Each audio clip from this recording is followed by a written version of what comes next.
Hello, I'm Tom Turner, and this is my video contribution to the Sheffield Conference on Teaching History in Landscape Schools.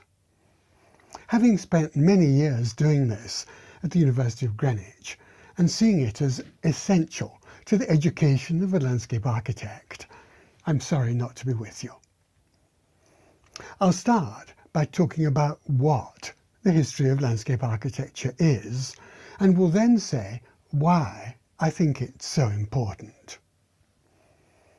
The first history of landscape design I read, which has been near my desk since it was published in 1974, was Norman T. Newton's Design on the Land. I like it.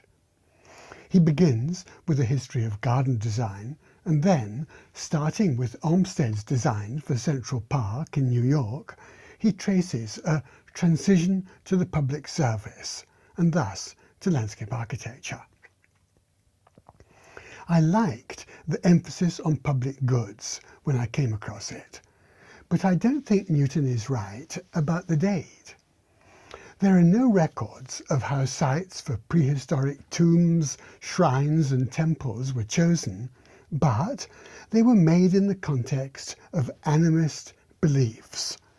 And it seems likely that both topographical and human considerations guided site selection, as still happens with Hindu shrines in India. Site selection can hardly have been random, and there was nothing else to go on. My own view, inspired and guided by archaeologists, is that the earliest built structures, like Stonehenge in England, were cited in relation to both functional and spiritual considerations. This would make landscape architecture an older art than building architecture. You have to choose the site before construction can begin. Earlier this year, I made a 2.5-hour video about the history of designed landscapes from a British perspective. I've used clips from it to provide the imagery for this video. My aim was an illustrated history of landscape architecture and garden design using plans, diagrams and photographs. There are captions, but very little spoken text. Instead, the video makes extensive use of music to represent the emotional and intellectual context in which historic places were designed and managed.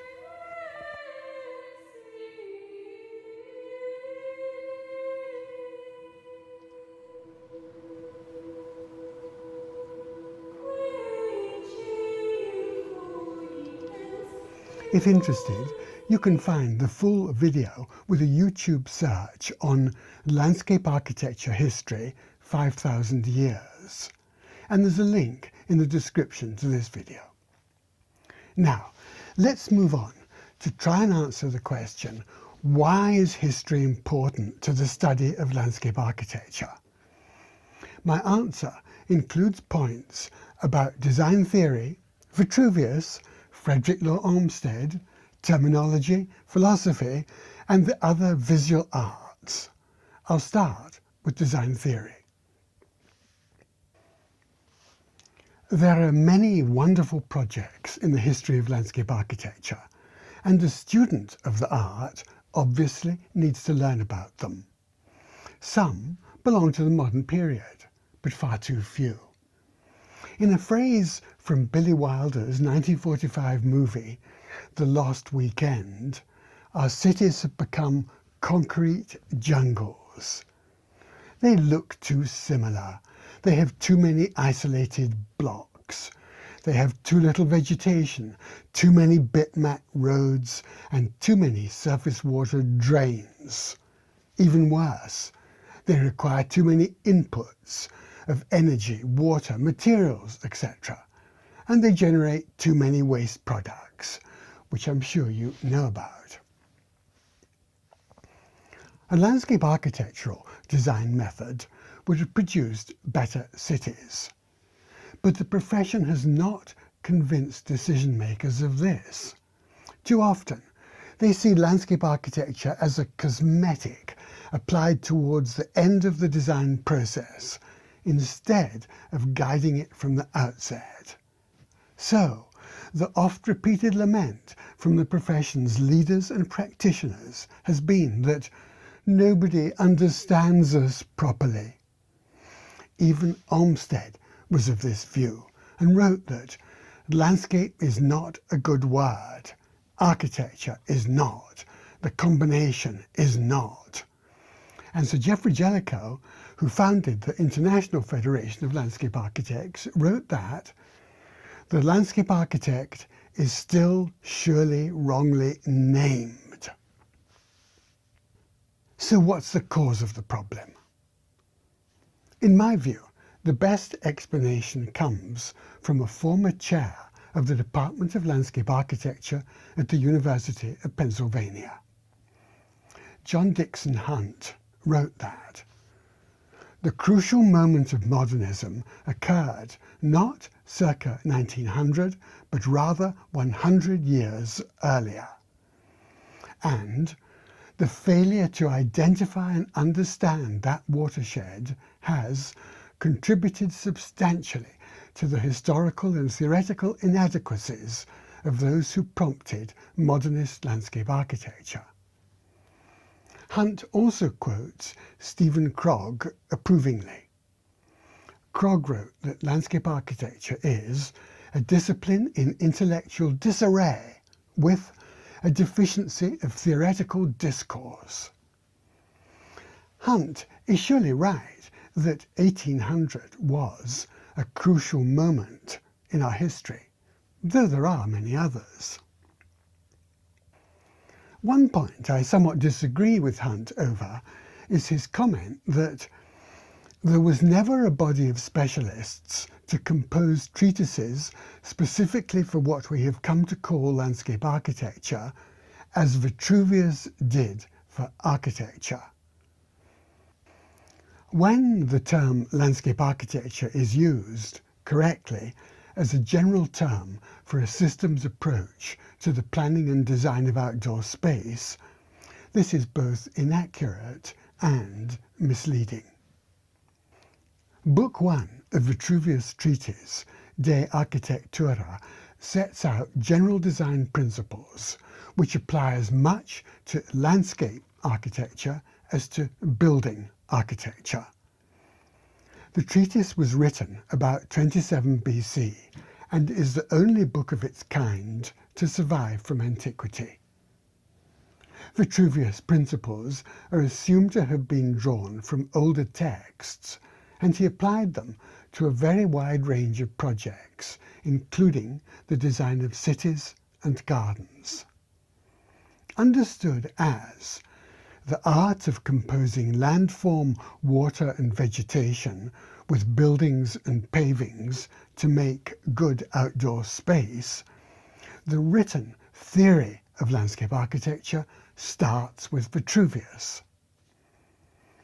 The key point is that Vitruvius did not use the word architecture, as we usually do, to mean the design of buildings. He used it in the etymological sense, which derives from the Greek roots, arche, meaning head, and techne, meaning craftsman. The modern term for this role is head of technology, and Vitruvius was keenly aware that different projects required different specialist skills, with the architect having some knowledge of all the crafts used for a particular type of project. The projects Vitruvius wrote about included cities, temples, dwellings, harbours, clocks, and siege engines, each of which required a specific team of craftsmen. When designing military equipment, the architect needs musical skill to be able to tune catapults and siege engines to the proper key. Vitruvius understood architecture as a design process, not as a design type, and not as a role exclusively performed by registered members of institutes of building architects. The buildings which are often called works of architecture are products. Landscape architecture is a process in which the term architecture refers to the task of integrating specialist skills. I'll finish with some other undesirable consequences of the landscape profession's neglect of its own history and theory. 1. The landscape style of 18th century England is represented as being more natural than, and therefore superior to, the formal style of 17th century France. The truth is that both styles imitated nature. Their Baroque and neoclassical proponents used the word nature in different senses, and both should have a central place in any theory of landscape architecture. 2. Frederick Law Olmsted, though a very important figure, is too often described as the father of landscape architecture. Gilgamesh, who lived in the 3rd century BC, has a rather better claim to this title, though the art he patronized can be traced much further back than Gilgamesh's work at Uruk. Jellicoe bravely traces its inception to the cave paintings of northern Spain and southern France. This would make it at least 20,000 years older than the architecture of buildings. 3. Those who rightly admire Olmsted for planning nature in cities tend to ignore a. the antiquity and importance of the philosophical principle that art should imitate nature. It predates the English style of gardening by about 2,000 years. B. The fact that the meaning of the word nature in this axiom can relate either to the nature of the world or to the world of nature. Neglecting the former continues to hinder the development of landscape architecture as a fine art, just as it impedes the use of such art historical terms as Renaissance, Baroque, Neoclassical and Romantic when analysing the history of landscape architecture. These terms are used by garden historians, but not as extensively as they should be. 4.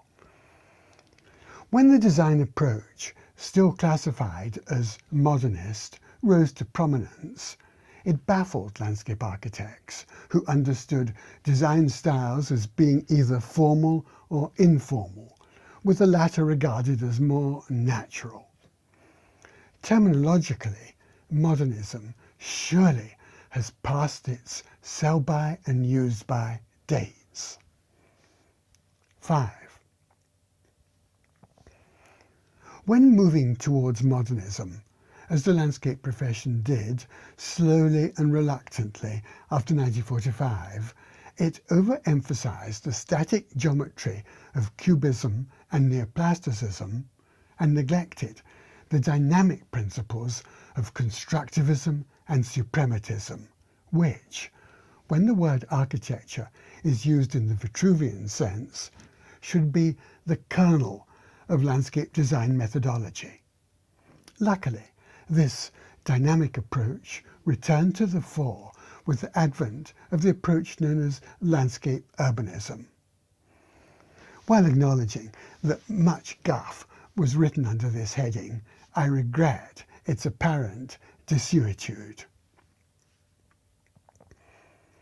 For these and many other reasons, studying history and theory should have a central place in the education of landscape architects. Students and staff need to understand their own discipline in relation to a wide cultural context, including the histories of art and of design. This is the best avenue to understanding the what, why, when, how, where, who, and what next of the landscape profession. To conclude, my answers to the question, why does the history of landscape architecture matter, are that history helps us to appreciate the centrality of Vitruvius to landscape architecture, to escape from the linguistic and intellectual error of seeing Olmsted as the father of landscape architecture, though he was indeed the father of the landscape profession. To learn about how places change in time. To understand that for historians and for designers, the term landscape architecture is best defined as the art of composing landform, water and plants with buildings and pavings to create good outdoor space. And, most importantly, to comprehend the artistic, technical and philosophical dimensions of landscape architecture. For more information about landscape history and theory, please see the videos in the Q&A section of the Landscape Architecture Association website. Thanks for listening.